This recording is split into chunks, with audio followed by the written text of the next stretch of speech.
भाई मान को समस्त प्रेसल प्रभु नाम धन्यवाद दूची। प्रभु बहुत बहुत उत्तम कार्य करती प्रभु। आज निद भांगुची कि मोबाइल पाखे रखी आने चेष्टा कर पूरा आसूची से निद भी भांगुना।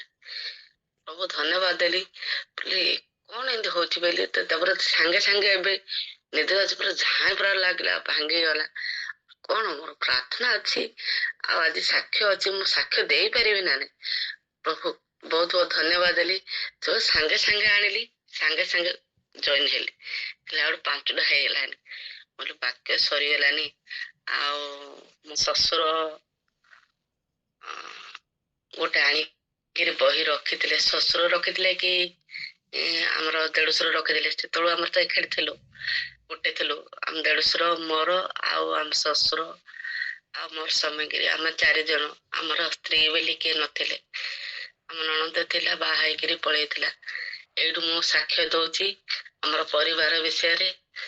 ଆଉ ମୁଁ ବଳ ସାକ୍ଷ୍ୟ ଦଉଛି। ଆଉ ଗୋଟେ ଜିନିଷଟି ବି ଦେଖଉଛି ତମକୁ ସମସ୍ତେ କି ଏ ଜିନିଷଟା ଆମର ଆଗରୁ ଥିଲା ବୋଲିକିରି ସମସ୍ତେ ମନ ଦେଇ ଦେଖିବେ।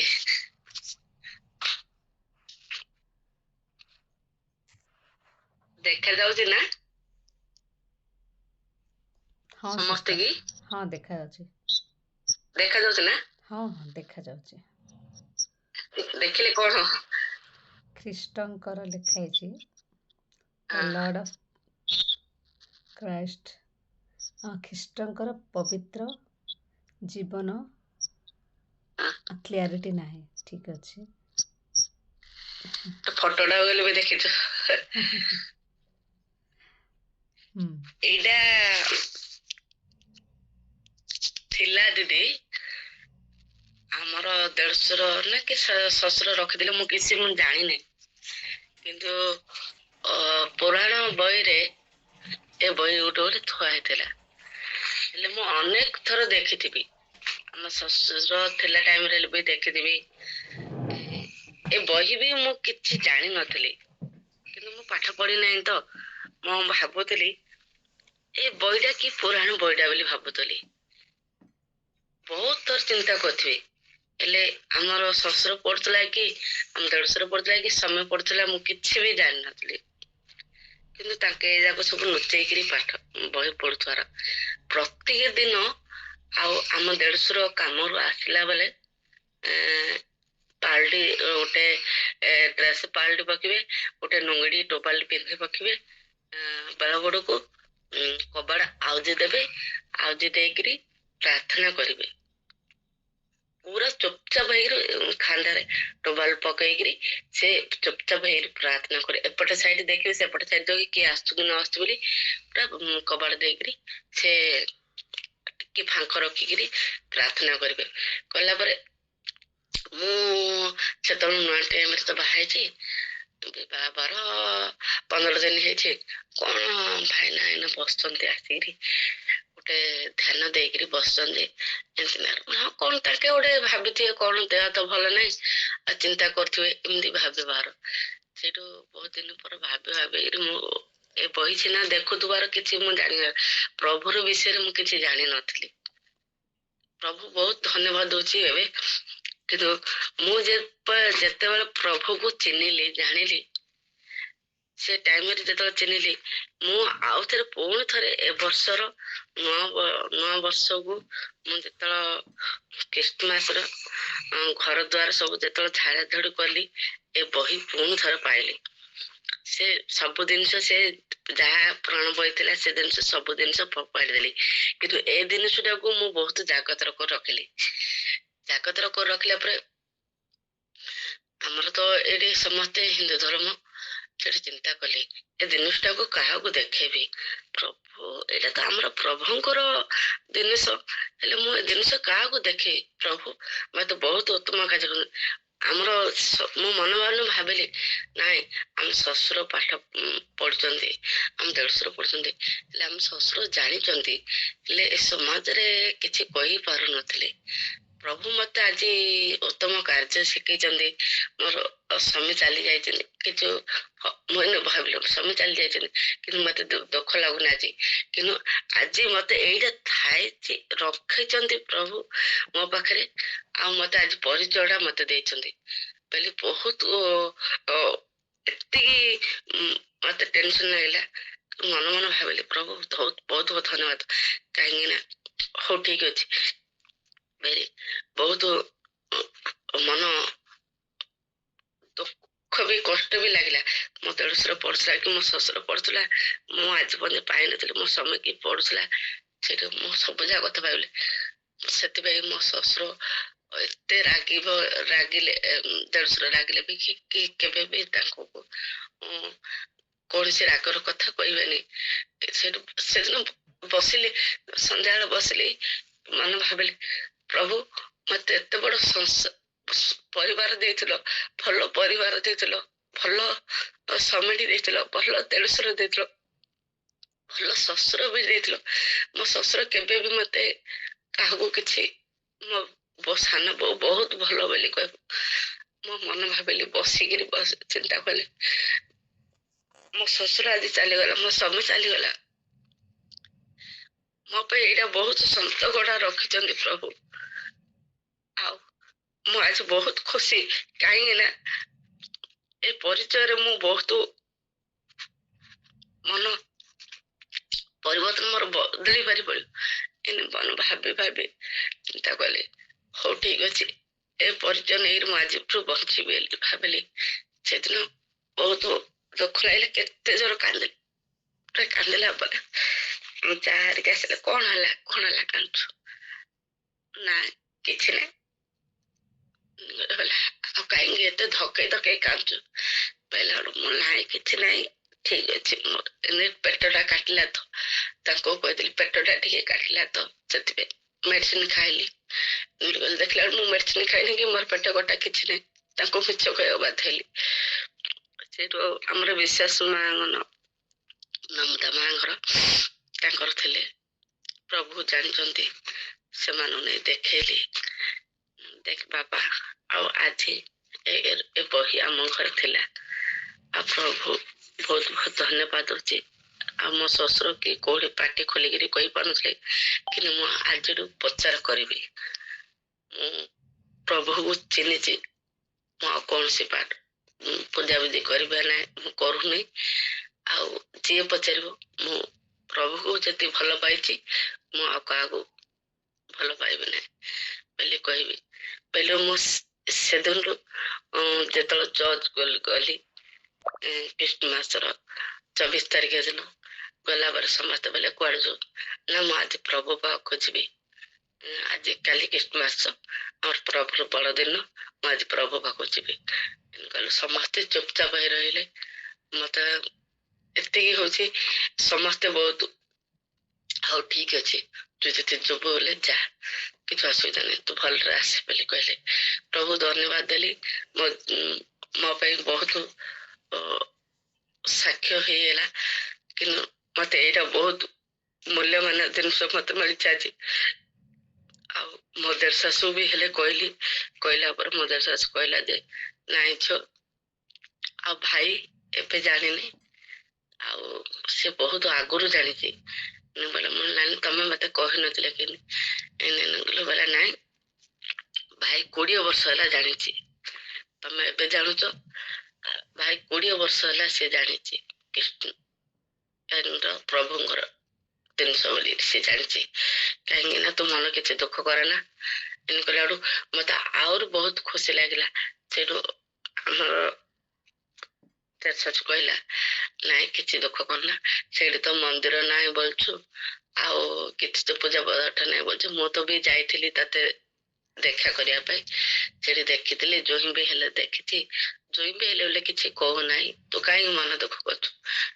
ନାଇଁ ନାନୀ, ଆଉ ମୁଁ ତ ମା ଝିଅ, ଆମେ ତ 2 ଜଣ ହିନ୍ଦୁ ପରିବାର, ଆଉ ଆମେ ସମାଜରେ ବଞ୍ଚୁ, ଲୋକମାନେ ସବୁ କହିବେ ଏମିତି ଆମେ କରୁଛୁ ବୋଲି ରେ। ସେଥିପାଇଁ ମୁଁ ତମକୁ କହିଲି। କହିଲା କିଏ କହୁଛୁ କହୁ, ତୁ ଯାହା ଯାଉଛୁ ତୋ ରାସ୍ତାରେ ତୁ ଚାଲେ। ମୁଁ ଆଉ ଥରେ ଖୁସି ହେଲି, ପ୍ରଭୁ ବହୁତ ବହୁତ ଧନ୍ୟବାଦ ଦେଲି। ଆମ ଜୀବନରେ ଏତେ ବଡ ସାକ୍ଷ୍ୟ ଦଉଛ ପ୍ରଭୁ, ମୁଁ ତମକୁ ଧନ୍ୟବାଦ ଦବାର ମୋ ପାଖରେ ଆଉ କିଛି ନାହିଁ। ଏମିତି ଭାବିଲି ବହୁତ। ତେଣୁ ଏତିକିରେ ମୁଁ କହୁଛି, ମୋ ସ୍ୱାମୀଙ୍କର କଥା କହିବି ଆଜି। ମୋ ସ୍ୱାମୀ ଯେତେବେଳେ ଜ୍ୱର ହେଲା, ବହୁତ ଜ୍ୱର ହେଲା, ମେଡିକାଲ ବହୁତ ନେଲି, ଦେଖେଇଲି। ଦେଖିଲା ପରେ ଯେ କହିଲେ ପରେ ନାଇଁ, ଆକୁ କରୋନା କୁ ଏଟା ହେଇଛି, ନିଅନ୍ତୁ ହଠାତ୍ ନିଅନ୍ତୁ ବଡ ମେଡିକାଲ ଦେଖାନ୍ତୁ। ସେଠୁ ମୁଁ କାହାକୁ ଡାକିବି, କଣ କରିବି ବୋଲି ଚିନ୍ତା କଲି। ସେ ସମୟରେ ମୋର ତ କିଏ ନାହିଁ। ସେଠୁ ମୁଁ ଯଦି ପାଠ ପଢିଥାନ୍ତି ବୋଲେ ମୁଁ ଏତେ ବି କୌଣସି କଥା ମୁଁ ଜାଣିଥାନ୍ତି। ମୁଁ ତ ପାଠ ପଢିନି, କଣ କରିବି କିସ କରିବି ବୋଲି ଆମ ଦେଢଶୁର ଡାକିଲି। ଡାକିଲା ପରେ ସେଠୁ ଆଉଥରେ କହିଲେ ଯେ ନାଇଁ ବଡ ମେଡିକାଲ ନବ, ବଡ ମେଡିକାଲ ନେଇଯାଅ ବୋଲି କହିଲେ। ତାପରେ ଆମର ଦେଢଶୁର ବି ହାତ ଭାଇକି ଛୁଇଁଲେନି, କରୋନା ଡେଇଁ ପଡିବ ବୋଲି। ନ ଛୁଇଁଲା ବେଳୁ ମୋର କଣ ଛୁଉଁନନ୍ତି, ସବୁ ସାଇଡ ରହୁଛନ୍ତି। ହଉ ଠିକ ଅଛି ବୋଲି ମୋ ସ୍ୱାମୀର ପୁରା 15 ଦିନ ପରେ ଦେହ ଜ୍ୱର ହେଲା। ଜ୍ୱର ହେଲା ପରେ ମୁଁ ହଉ ଠିକ ଅଛି, ବଡ ମେଡିକାଲ ନେଲେ ଅସେସନ କମିଲା। ସେଠୁ ଆଉ ଡକ୍ଟର କହିଲେ ଯେ ଆଉ ଆଇସିରେ ଦେଇଦବା, ଆଇସିରେ ଦେଇଦବା। ନାଇଁ ନାଇଁ ଆଇସିରେ ଦେଲେ ହବନି। ଆକା ବলছে ନାଇଁ ନାଇଁ ମୁଁ ଆଇସିରେ ରହିବିନି, ତୁ ମତେ ଛାଡିଦବୁ ବୋଲି ମୁଁ ତତେ ମରିଯିବି। ନାଇଁ ନାଇଁ ମୁଁ ତମକୁ ଆଇସିରେ ଛାଡିବିନି, ମୁଁ ଧରିକି ପଳେଇବି ଘରକୁ। ତାପରେ ମୁଁ ଘରକୁ ଆସିଲି। ସେଠୁ ଆମର ବାପା ବହୁତ ପଇସା ଆଣିକିରି ଦେଲେ।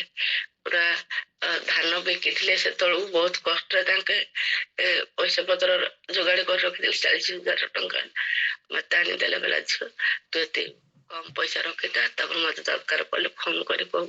ହଉ ଠିକ ଅଛି ତାହେଲେ। ସେଠୁ ଆଜି କଣ କଲି, ମୁଁ ଧରିକିରି ସବୁ ମେଡିକାଲ ଗଲେ, ଯାଉଥର ଆଉଥର। ତାପରେ ଆମ ଦେଢଶୁର କହିଲା, ତାପରେ ଆମ ଦେଢଶୁର କଣ ବୁଝିଲା କଣ ନାହିଁ, ସମସ୍ତେ କହିଲା ପରେ ସମସ୍ତେ ସାହି ଲୋକ କିଏ ବି ତଳେ ଲାଗିଲେନି। ତାପରେ ସେଠୁ କଣ କହିଲେ, କୋଭିଡରେ କହିଲେ ବୋଲେ କୋଭିଡରେ ଜଏନ କର ଭଲ ହବ। ସେଠୁ ଆଉ ବାବା ନାଇଁ କହିଲା, ବାବା ଆଙ୍କେ ବୋଲେ ନାଇଁ ନାଇଁ ମୁଁ କୋଭିଡରେ ଜଏନ ହେବିନି କହିଲା। ସମସ୍ତେ ସାହି ଲୋକ, ଘର ଲୋକ ସମସ୍ତେ ବହୁତ ଗେଞ୍ଜଣା ଦେଲେ। ସେଠୁ ମୁଁ ଆଉ ବହୁତ ସମ୍ଭାଳି ପାଇଲିନି ସେମାନଙ୍କର କଥା, କଣ କରିବି କିଛି କରିବି। ସେଠୁ ଦେଢଶୁର ହେଲେ ବି ଦାଣ୍ଡରେ ରହିକିରି ବହୁତ ନିୟୋଜିତ କଲା। ପ୍ରଭୁ ସେତେବେଳେ ମୁଁ ପ୍ରଭୁ ଜାଣିନଥିଲି କଣ କରି କିସ କରିବି। ପୁରା ବହୁତ କାନ୍ଦିଲି। ସେ 10-15 ଦିନ ଯାକ ଗୋଟେ ଭାତ ବି ଖାଇନି। ଆଙ୍କୁ ଟିକେ କଣ ରୋଷେଇ କରିଦଉଥିଲେ, ଆଉ କିଛି ନାହିଁ। ସେଠୁ ବାପା ଆଇଲା ବେଲା ଥିଲେ, ତୁ ଇଆଡେ ସିଆଡେ ଯାଉଛୁ ପିଲାକୁ, ଛୋଟ ପିଲାକୁ। ସେତେବେଳେ ମୋ ଝିଅକୁ 5 ବର୍ଷ ଚାଲୁଥିଲା, 5 ଭରି 6 ଚାଲୁଥିଲା। ବୋଲେ ପିଲାକୁ ଧରି ତୁ କୁଆଡେ ଧାଇଁବୁ, ଆଉ ମୁଁ ପିଲାକୁ ନେଇଯାଉଛି, ତୁ ଧରି ତୁ ଯାଡେ ଯାଉଛୁ ଯା, ତୋ ରାସ୍ତା ତୁ କରେ। ଏମିତି ପିଲା କହିଲୁ। ହଉ ଠିକ ଅଛି ପିଲାକୁ ନେବୁ ବୋଲେ ନେଇଯାଉ, ଆଉ ମୁଁ କିଛି କରିପାରିବି। ହେଲେ ଆଙ୍କୁ ସିନା ଟିକେ କଣ କରିକିରି ଖାଇବାକୁ ଦେଉଥାଏ, ମୁଁ ନିଜେ ଖାଇପାରିବାର ନାହିଁ। କେମିତି ଭଲ ହବ ବୋଲି ଚିନ୍ତା କରିବା। ଯେତେବେଳେ କୋଭିଡରେ ନାଇଦେଲେ, କୋଭିଡରେ ଯେତେବେଳେ ନେଇକିରି ଜଏନ କରିଦେଲେ ବୁଝାବୁଝି କରିକିରି, ଘରକୁ ଯେତେବେଳେ 6ଟା 7ଟା ଭିତରେ ନେଇକି ଯେତେବେଳେ ଜଏନ କରିଦେଲେ, ପଚରା ଉଚରା କରିକିରି, ସେଦିନ ରାତି ସାରା ବୋଉ ଦିଦି ମତେ କିଏ ଆମର ଯାହା ମାନେ ନାହିଁ, କିଏ ନାହିଁ, ନହେଲେ ଝିଅ ମୁଠେ ଆସେ ଖାଇବୁ ବୋଲେ କିଏ ବୋଲେ ଡାକିଲେନି। ମୋ ଝିଅର ମୁଁ ପଡିକିରି କାନ୍ଦି କାନ୍ଦି ପୁରା ରାତି ସାରା ଶୋଇଛି। ସେତେବେଳେ ଟାଇମରେ ଦେବତା ଡାକିବ ବହୁତ ଆଗ୍ରହ ଥିଲା। ଏବେ ସିନା ପ୍ରଭୁ ଜାଣିଲି, ପ୍ରଭୁ ଚିହ୍ନିଲି। ସେତେବେଳେ ଟାଇମରେ ସେ ଦେବତା ଡାକି ବହୁତ କାନ୍ଦି କାନ୍ଦି ଶୋଇଲି। ରାତିରେ ସକାଳୁ ଉଠିଲା ବେଳୁ ବହୁତ ଉଠି ପାଇଲିନି। ପୁରା 4ଟା ରାତିରୁ ଉଠିକି ବହୁତ କାନ୍ଦୁଛି। ସେଠୁ ସକାଳୁ ଫୋନ କଲେ, ବାବା ପାଖକୁ ଫୋନ ଦେଇଥିଲି। ଫୋନ କଲେ ବୋଲେ ମତେ ଆସେ, ମତେ ଏଠି କିଛି ଭଲ ଲାଗୁନି, ମତେ ନେଇଯିବୁ କହିଲା ପରେ ପୁତୁରାର ମୋବାଇଲ ଫୋନ ଆଣିଦେଲେ। କହିଲା ପରେ ମୁଁ କଣ କରିବି, ତମକୁ ସେ ଦେଇଦେଲି, ସେଠି ନେଇକି ଛାଡିଦେଲି ଜମ ଦୁଆରେ। ଆଉ ମୁଁ କେମିତି ତମକୁ ମୁଁ ଫେରି ଆଣିପାରିବି? କହିଲା ନାଇଁ ମତେ କିଛି ଭଲ ଲାଗୁନି, ମତେ ନେଇଯା। ସେଦିନ ରାତ୍ର ଆଜି ରାତ୍ର ନେଲି, କାଲି ରାତ୍ର ରହିଛି, ଗୋଟେ ଦିନ କାଲି ରାତ୍ର ନେଲି, ଆଜି ସକାଳ ହେଲା, ତାପରେ ଏମିତି ସକାଳୁ ଫୋନ କରି କହିଲା ପରେ କହିଲା, ତାପରେ ସେ ଗୋଟେ ଦିନ ରହିଛି, ଟାଇମ ପାସ୍ ବହୁତ ସିରିୟସ ହେଇଗଲା। ସିରିୟସ ହେଲା ପରେ ଫୋନ କଲା, ସେଠୁ ନିଜେ ତା ଭାଇ ଆଗା କହିଲା, କହିଲା ନା ମୋ ଭାଇକି, ସେଠୁ ସକାଳୁ କହିଲା ଯେ ମୋ ଭାଇକି ମାରିଦେବେ, ମୁଁ ଆଜି ଆଗା ଯିବି ଘିନାଣି ବୋଲି କହିଲେ। ସେଠି କହିଲୁ ତାଙ୍କ ରାନ୍ଧା ବଢା କଲେ, ଖାଆ ପିଆ କଲେ, ସେ ସମୟରେ ମୋ ଭଉଣୀ ଆସିଥିଲା, କହିଲା ନାଇଁ ମୁଁ ନାନୀ ଚାଲ ମିଶିକିରି ଯିବା, ସେ ଖାଇକିରି ଆସୁଥିଲା, ଆସୁ ଦି ଭଉଣୀ ଯାକେ ବି ଖାଇନୁ ପିଇନୁ, ସେଠୁ ଆସୁ ଗଲୁ, ଗଲା ପରେ ଟିକେ ବସିଛୁ, ସେଠୁ ତିନିଟା ପରେ କଣ କଲେ ଯେ ତାଙ୍କେ ନିଜେ ନିଜେ ଆମ୍ବୁଲାନ୍ସ ଭରି କରିଦେଲେ, ଭରି କରିଦେଇକିରି କୋଭିଡରୁ ଭରି କରି ଆମକୁ ନ ପଚାରିକି ବଡ ମେଡିକାଲ ଡାଇରେକ୍ଟ ଛାଡିଦେଲେ। ଡାଇରେକ୍ଟ ଛାଡିଦେଲା ପରେ ମୁଁ ଦେଖିଲି, ମୁଁ ବହୁତ ମନକୁ ଦେଇ ବସିଛି।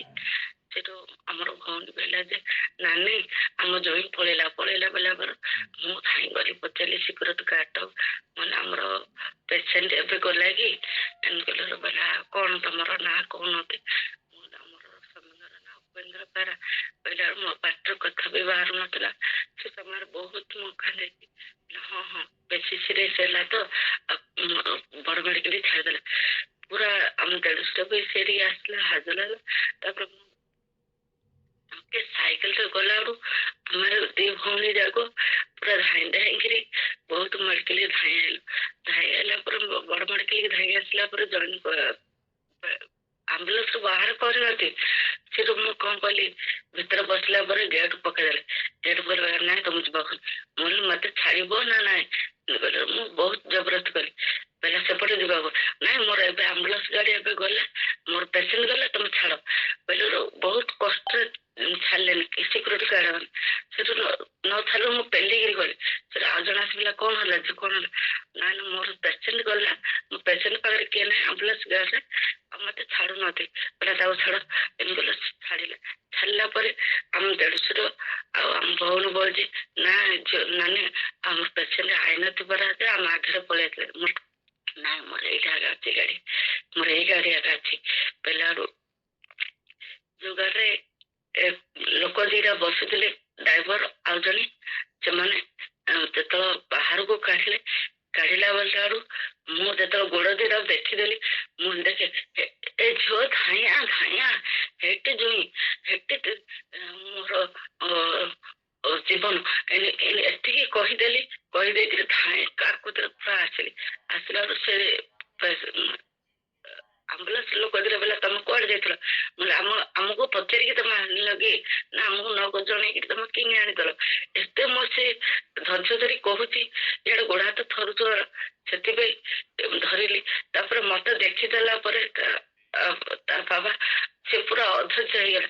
ତାପରେ ମୁଁ କାକୁତିରେ ତାର ଆଣି ଶୁଆଇଦେଲା ପରେ ମୁଁ କାକୁତିରେ ଧରିଦେଲା ପରେ ସେ ମୋ ଉପରେ ମୁଣ୍ଡଟା ପୁରା ଢଳେଇ ଦେଲା। ଏତେ ଆଖିରେ ଲୁହ ବାହାର କଲା ଯେ ମୋ ଜୀବନ ମୁଁ ସେ କେବେ ବି ଭୁଲି ପାରିବି। ସେଥିପାଇଁ ସାଙ୍ଗେ ସାଙ୍ଗେ ଆମ ଦେଢଶୁର ଭଉଣୀ ବାହାରିଥିଲେ, ମୁଁ ସାଙ୍ଗେ ସାଙ୍ଗେ ସେ ଠେଲା ଗାଡିରେ ପେଲି ଦେଇକିରି ଭିତରୁ ନେଇକିରି ସାଙ୍ଗେ ସାଙ୍ଗେ କହିଲି, ମୁଁ ସାର୍ ଜଲ୍ଦି ଆସନ୍ତୁ ପେସେଣ୍ଟ ଦେଖିବେ। ତାପରେ ଦେଖିବାକୁ ଗଲାରୁ ପେସେଣ୍ଟ ସାଙ୍ଗେ ସାଙ୍ଗେ ଜଏନ୍ କଲେ, ଲଗେଇଦେଲେ ଅକ୍ସିଜେନ ଖଞ୍ଜିଲେ। ତାପରେ ଅକ୍ସିଜେନ ଖଞ୍ଜିବା ପାଇଁ ସେ ଗୋଟେ ଲୋକ କହିଲା ଯେ ମତେ ପଇସା ଦେବାକୁ ପଡିବ। ଠିକ ଅଛି ମୁଁ ପଇସା ଦେବି, କିନ୍ତୁ ମତେ ଜଏନ୍ କରିବାକୁ କହିଲୁ। ସେ ଲୋକ ପଇସା ନେଲା ସିନା, କିନ୍ତୁ ସେ ହଠାତ୍ ସାଙ୍ଗେ ସାଙ୍ଗେ ଅକ୍ସିଜେନ ସରିଲା ପରେ ସାଙ୍ଗେ ସାଙ୍ଗେ ଆଣିକି ସେ ଜଏନ୍ କରି ଦଉଥିବାର ପୁରା ହେଇକିରି ହେଇଗଲା। ସେ ବହୁତ ତା ଝିଅକୁ ବହୁତ ଭଲ ପାଏ, ବହୁତ ଖୋଜିବାର, ତାର ଝିଅକୁ ବୋଇଲେ ତାର ଜୀବନ। କାହିଁକି ନା ତୁ ମେଜର ଅପରେସନ ହେଇଛୁ, ତୁ ଏତେ କଷ୍ଟ ପଡୁଥିଲୁ, ଏତେ ପିଲା ବେଳୁ କଷ୍ଟ ପଡୁଥିଲୁ, କାହିଁକି ନା ତୋର ମୋ ଦୁଃଖ ଦେଖି ପାରୁନୁ ବୋଲି ଆମକୁ ବହୁତ ସେ ତାର ଝିଅକୁ, ମୋର ଝିଅ ନାହିଁ ମୋର ପୁଅ ବୋଲି କହୁଥାరు, ମତେ ହାତ ଧରି କହୁଥାరు, ମୋ ଝିଅ ପାଟି ଖୋଲି ପାରିବାର ନାହିଁ, କିଛି ନାହିଁ। ମୋ ଝିଅ କାଲି ଏମିତି କହୁଥିଲା। ସେଥିପାଇଁ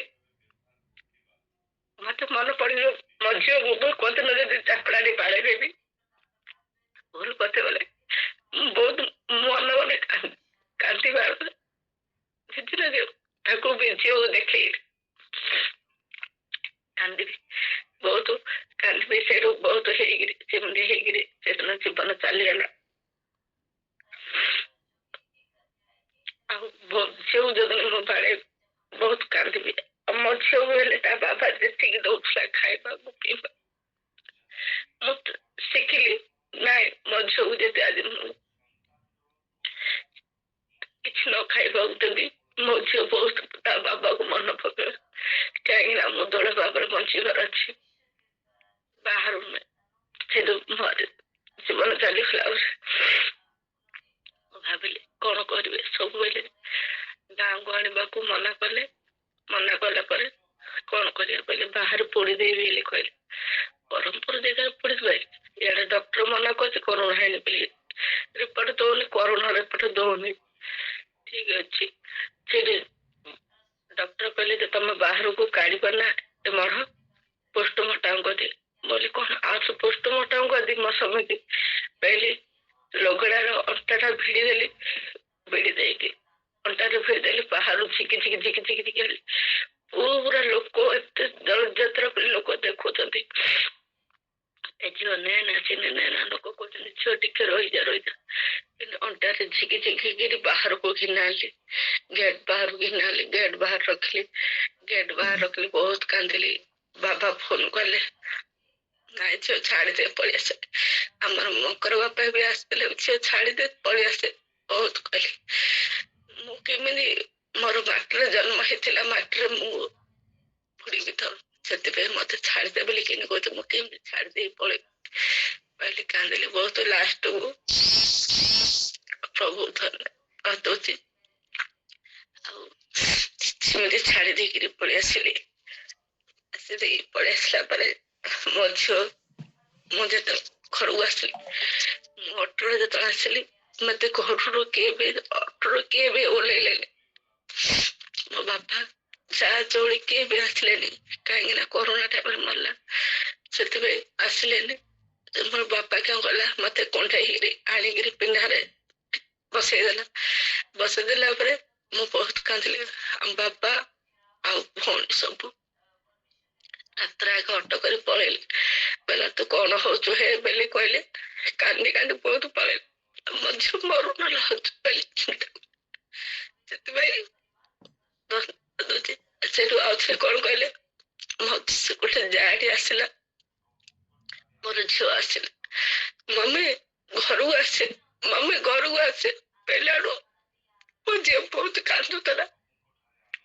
ଜୀବନରେ ମୋ ଝିଅ ସେଇଟା ଭୁଲି ପାରିନି। ଏବେ ବି ହେଲେ ମନେ ପକଉଛି ମମି ବାବା ପଳେଇଲା ଟାଇମରେ ମରିଲା ଟାଇମରେ ତୁ ଯୋଉ କାନ୍ଦୁଥିଲୁ ମୁଁ ଝିକି ଆଣୁଥିଲି ଆମ ପାଖକୁ କିଏ ଆସୁନଥିଲେ ନା ମମି ହଉ ଠିକ ଅଛି ବେଳେ ବେଳେ ଏଇନି କହିଦବ ବୋଲେ ଆଖିଲି ନାଇଁ ଝିଅ ସେସବୁ ଆମର ନାହିଁ ଆମ ପାଇଁ କିଛି ନାହିଁ ସେଥିପାଇଁ ତ କିଛି ମନେ ପକାନା।